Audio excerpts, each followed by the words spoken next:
Ikalabing-isa ng Disyembre, araw ng Lunes, sinimula ni Pangulong Ferdinand R. Marcos Jr. ang kanyang linggo sa pamamahagi ng higit 2,000 titulo ng lupa sa higit 2,000 benepisyaryo sa Western Visayas. Sa naging talumpati ng Pangulo, kinilala nito ang dekada ng paghihirap, sakripisyo at kasipagan ng mga Pilipinong magsasaka kasabay ng pangako na ang pamahalaan patuloy na kikilos upang maiangat ang buhay ng mga ito.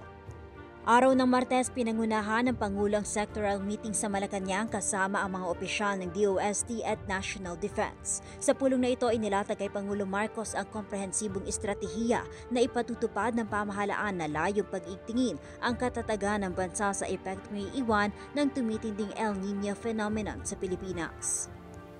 Matapos nito, pinangunahan ng Pangulo ang panunumpa sa pwesto ng mga bagong halal na National Executive Board and Regional Presidents ng Lady Local Legislators League of the Philippines. Dito inihayag ng Pangulo ang pagnanais na mas marami pang kababaihan ang maging lider ng Pilipinas.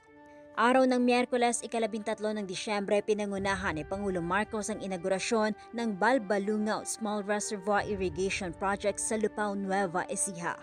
Dito inatasan ni Pangulong Marcos ang National Irrigation Administration at mga kinaukulang tanggapan ng pamahalaan na tapusin ang mga water-related projects sa bansa sa loob ng 4 na buwan.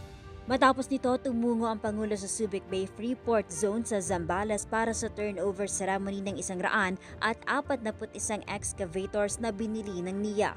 Isa lamang ito sa mga hakbang ng pamahalaan na makagawa ng significant impact sa irrigation system sa bansa.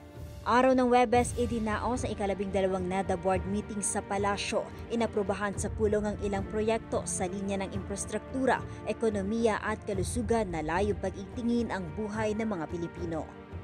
Araw ng Biyernes, ika-15 ng Disyembre, pinangunahan ni Pangulong Marcos ang inaugurasyon ng Poblacion Water Treatment Plant.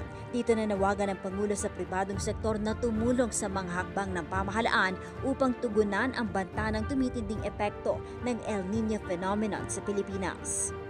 Matapos nito, saka naman tumulak patungo Tokyo, Japan ang Pangulo upang makibahagi sa ASEAN-Japan Commemorative Summit.